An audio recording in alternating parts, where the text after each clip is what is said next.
यहाँ इस क्वेश्चन में हम लोगों को इंटीग्रेशन करना है 1/x² माइनस 9 का, ठीक है। यह भी एक रैशनल पॉलिनोमियल है, तो इसमें भी हम लोग सबसे पहले ये इस तरह के अगर पॉलिनोमियल्स रहें तो उसके हम लोग ये जो डिनोमिनेटर है उसको पूरी तरह से जितना संभव हो सके उसको फैक्टराइज करने का कोशिश करेंगे, ठीक है।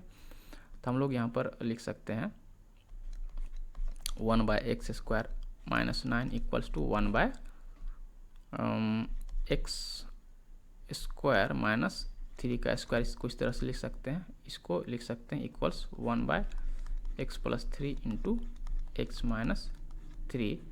यहाँ पर हम लोग लिखेंगे since a² minus b² equals to a + b times a minus b। इस वाले आइडेंटिटी, अलजेब्राइक आइडेंटिटी का यहाँ पर हमने यूज किया है, ठीक है। अब यहाँ पर हम लोग लिख सकते हैं now let 1/x + 3 into x minus 3 equal a/x + 3 plus b/x minus 3। अब राइट हैंड साइड में हम लोग थोड़ा सा इसका एलसीएम लेंगे तो यही हो जाएगा x + 3 इंटू x माइनस 3, और यहाँ पर a के साथ मल्टीप्लाई होगा x माइनस 3 प्लस b के साथ मल्टीप्लाई हो जाएगा x + 3, ठीक है। ये नॉर्मल फ्रैक्शन एडिशन की तरह ही है, इसमें बहुत भारी चीज़ है नहीं। अब यहाँ देखिए LHS का जो डिनोमिनेटर है वही RHS का डिनोमिनेटर है, तो आपस में कैंसिल हो जाएगा, यानी कि इफेक्टिवली हमारे पास केवल बचेगा 1 equals a⁻x minus 3 plus b⁻x + 3, बस इतना बचेगा। अब हम लोगों को इसमें a और b का वैल्यू निकालना है, तो ठीक है, इसको हम लोग इक्वेशन 1 मान लेते हैं फिलहाल के लिए। पुटिंग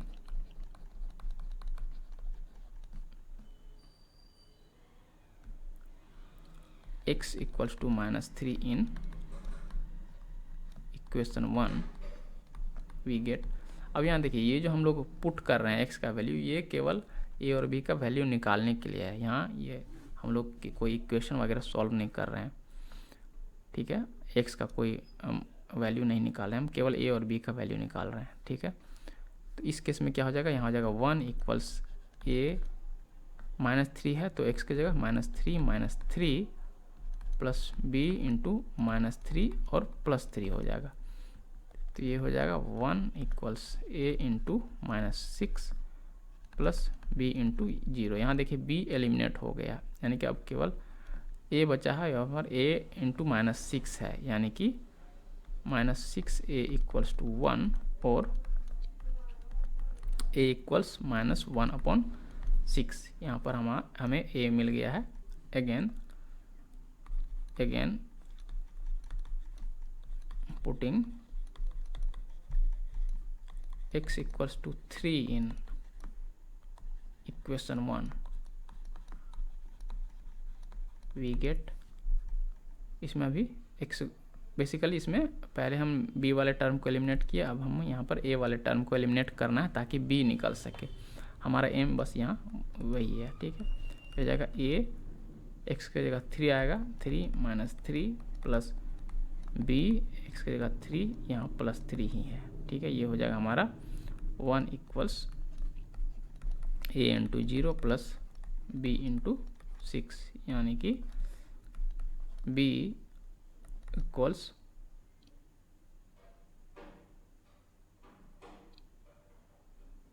1/6, ठीक है। तो अब हम लोग इसको लिख सकते हैं, देयरफॉर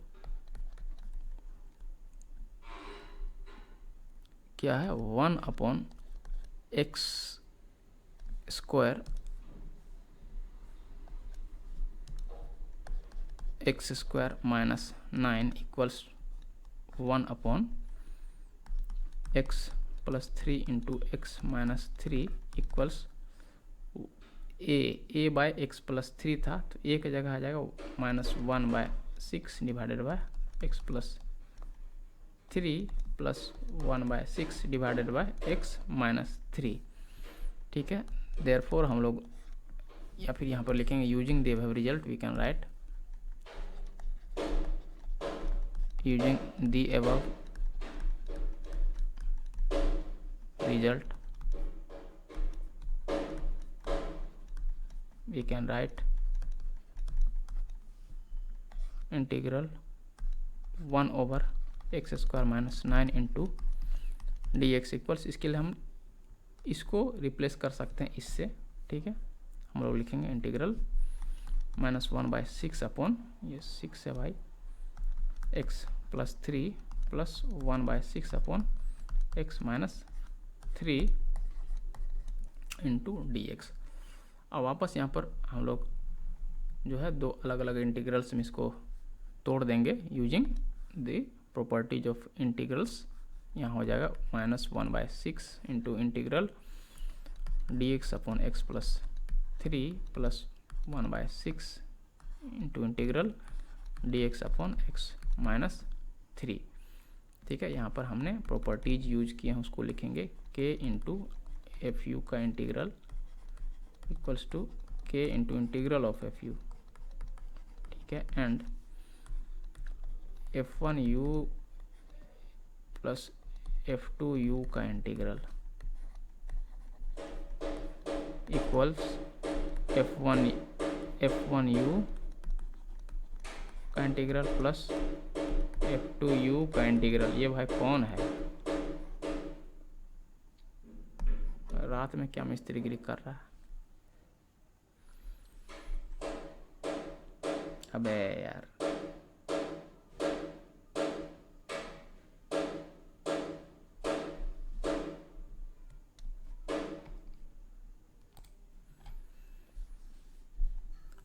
और फिर हम लोग यहाँ इसको लिख सकते हैं -1/6 इंटू इसका इंटीग्रल हो जाएगा log of mod x + 3 plus एक कांस्टेंट ऑफ इंटीग्रेशन, यहाँ पर c1 लिखेंगे plus 1/6 into log of mod x - 3 into यहाँ लिख देंगे plus another constant of integration c2। यहाँ पर लिखेंगे c1 and c2 are constants of integration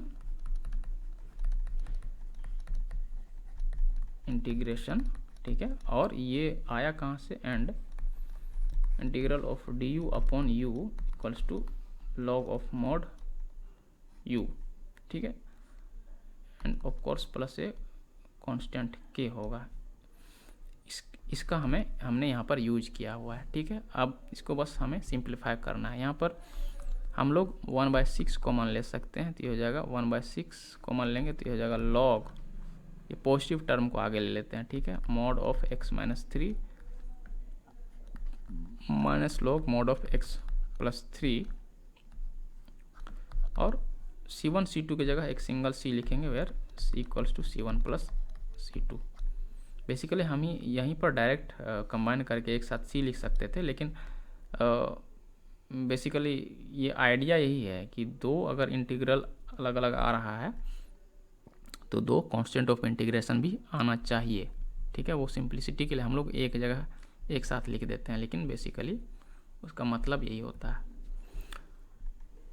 अब इसको हम लोग लिख सकते हैं इक्वल्स 1/6 इंटू ये हो जाएगा log of mod x - 3 divided by x + 3 plus c। यहाँ हमने लॉगरिथम का प्रॉपर्टी यूज किया है, ये होता है log of a minus log of b बराबर log of a by b। इस वाले प्रॉपर्टी का हमने यहाँ यूज किया।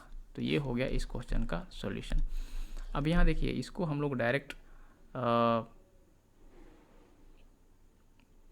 एक फॉर्मूला है उससे भी यूज कर सकते थे, ठीक है। यहाँ पर हमारे पास फॉर्मूला है integral of du upon u² - a² का। इसका हम लोग डायरेक्ट यहाँ लिख सकते थे, ये होता है 1/2a into log of mod u - a divided by u plus a, ठीक है। तो